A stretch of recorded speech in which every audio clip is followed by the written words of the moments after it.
മകളെ, ലോകത്തിൻ്റെ വിവിധങ്ങളായ ഭാഗങ്ങളിലിരുന്നു കൊണ്ട് ജെറുസലേം പ്രയർ ലൈൻ്റെ കൂട്ടായ്മയിൽ പങ്കുചേരുന്ന സർവ മക്കളെയും ഈ പുണ്യമായ ദിനത്തിൽ യേശുവിൻ്റെ ഹൃദയത്തിലേക്ക് സമർപ്പിക്കുകയാണ്. ഇന്ന് കർത്താവ് തരുന്ന വചനം 1 യോഹന്നാൻ 4:16. ദൈവം സ്നേഹമാണ്. സ്നേഹത്തിൽ വസിക്കുന്നവൻ ദൈവത്തിലും ദൈവം അവനിലും വസിക്കുന്നു. സ്നേഹം ഒരു ബന്ധമാണ്, ഒരു വളർച്ചയാണ്, നിലയ്ക്കാത്തൊരു വളർച്ചയാണ്. തളർന്നവന് ഉണർവും മുറിവേറ്റവർക്ക് മരുന്നുമായി മാറുന്നതാണ് ആ സ്നേഹം. ദൈവസ്നേഹത്തിൻ്റെ വിവിധ മുഖങ്ങൾ യേശുവിൽ നമുക്ക് കാണാം. യേശുവിലൂടെ പിതാവായ ദൈവം ഒഴുക്കി ഇറയ്ക്കുന്ന സ്നേഹമാണ് രക്ഷിക്കുന്ന സ്നേഹം.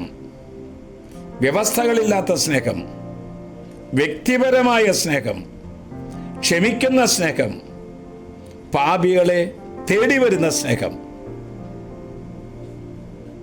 മറക്കരുതേ, മറ്റുള്ളവർ നമ്മെ സ്നേഹിക്കുന്ന അളവിലല്ല ദൈവം നമ്മെ സ്നേഹിക്കുന്നത്. മറ്റുള്ളവർ നമ്മെ സ്നേഹിക്കുന്ന അളവിലല്ല ദൈവം നമ്മെ സ്നേഹിക്കുന്നത്. നാം മറ്റുള്ളവരെ സ്നേഹിക്കേണ്ടത് ദൈവം സ്നേഹിക്കുന്നത് പോലെയാണ്.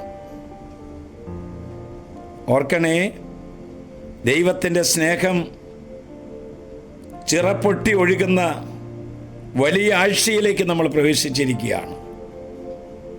യേശുവിൻ്റെ പ്രവാചകരായി തീരുവാൻ, യേശുവിൻ്റെ സ്നേഹത്തിൻ്റെ നിലയ്ക്കാത്ത പ്രവാഹങ്ങളായി തീരുവാൻ നമ്മെ ഓരോരുത്തരെയും മാടി വിളിക്കുകയാണ്, നമ്മെ ശക്തിപ്പെടുത്തുകയാണ്. മകളെ, ഹൃദയത്തിൽ നിന്ന് സ്നേഹം നഷ്ടപ്പെട്ടു പോകുന്നതാണ് ഈ ലോകത്തിലെ ഏറ്റവും വലിയ ദുരന്തം. ഈ ദുരന്തത്തിൽ അകപ്പെടാതിരിക്കാൻ ദൈവത്തിൻ്റെ സ്നേഹം നമ്മെ കാത്തുപരിപാലിക്കട്ടെ. വിവിധങ്ങളായ ഇടങ്ങളിലിരുന്നു കൊണ്ട് സ്നേഹം വറ്റിപ്പോയ കുടുംബങ്ങളില്ലേ? പരസ്പരം മിണ്ടാതെ സംസാരിക്കാതെ നിൽക്കുന്ന വ്യക്തിബന്ധങ്ങളില്ലേ? അവിടേക്ക് ദൈവത്തിൻ്റെ സ്നേഹം കടന്നു വരട്ടെ.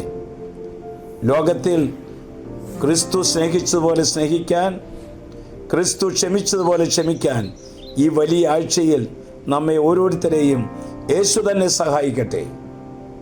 ആശ്വാസപ്രദമായ രാത്രി, പ്രതീക്ഷാനിർഭരമായ പ്രഭാതം, സൽപ്രവർത്തികൾ നിറഞ്ഞ ദിവസം നൽകി അവിടുന്ന് നമ്മെ അനുഗ്രഹിക്കട്ടെ.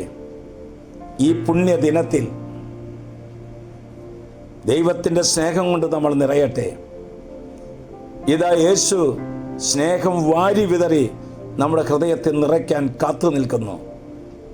നമ്മുടെ കർത്താവ് ഈശോ മിശിഹായുടെ കൃപയും പിതാവായ ദൈവത്തിൻ്റെ സ്നേഹവും പരിശുദ്ധാത്മാവിന്റെ സഹവാസവും നാം എല്ലാവരോടും ഈ കൂട്ടായ്മയോടും കൂടി ഉണ്ടായിരിക്കട്ടെ, ഇപ്പോഴും എപ്പോഴും എന്നേക്കും. ആമേൻ.